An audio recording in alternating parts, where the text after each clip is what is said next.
சினிமாக்காரங்களை Oscar விருது அறிவிக்கும் time அது. இன்னும் கொஞ்சம் நிமிஷம்தான் இருக்குது. 5 பேர் செலக்ட் பண்ணியிருக்காங்க. இவர் மட்டும்தான் புதுசாக ஆஸ்கார் அவார்டு வாங்குறாரு. 2009க்கான சிறந்த திரைப்பட பின்னணி இசைக்கான விருது ஒன்று, சிறந்த திரை இசை பாடலுக்கான விருதும் இவரின் பேரே அறிவிக்கப்பட்டது. 2 ஆஸ்கார் விருது ஒருவருக்கு. 2 பேரும் அவார்டு வாங்கிட்டு நம் தாய்மொழியான தமிழில் மேடையில் பேசுகிறாரு. சாதனை நாயகன், இசை புயல் ஏ.ஆர். ரஹ்மான். இதற்கு காரணம் அவருடைய ஆர்வம். 4 வயசில் ஹார்மோனியம் வாசிப்பார். நைட்டெல்லாம் இசைக்குழுவில் வேலை செஞ்சுட்டு அப்படியே ஸ்கூலுக்கு போவார். அவரோட பள்ளி படிப்பை 11 வயசில் ஸ்டாப் பண்ணிட்டார். அதுக்கப்புறம் 1992ஆம் ஆண்டு ரோஜா மூவிக்கு மியூசிக் டைரக்டராக சினிமாக்குள்ளே வர்றாரு.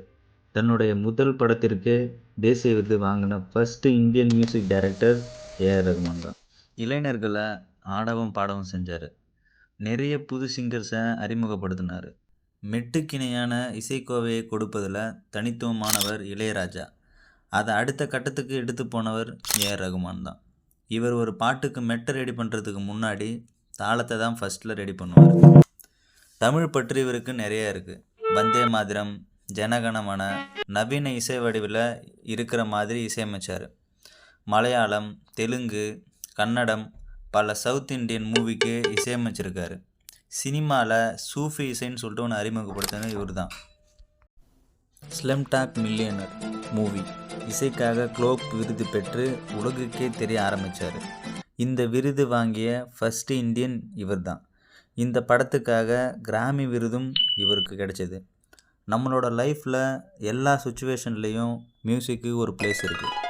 அதுபோல் நம்ம ஏ.ஆர். ரஹ்மானுக்கும் எல்லோருடைய மனசுலேயும் அவருக்கு பிளேஸ் இருக்குது.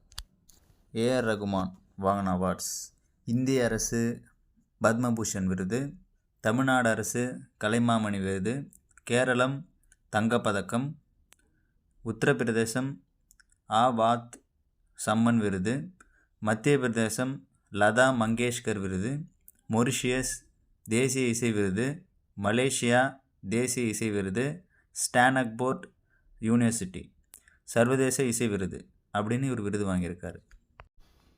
நம்ம தமிழோட யாப்பிலக்கணத்தில் 4 வகைப்பா இருக்குது. அதில் களிப்பாவோட ஓசை துழல் ஓசை. தோல் கருவியால் இதை வாசிப்பாங்க. பிங்கள நிகண்டு 103 பண்கள் இருக்குது.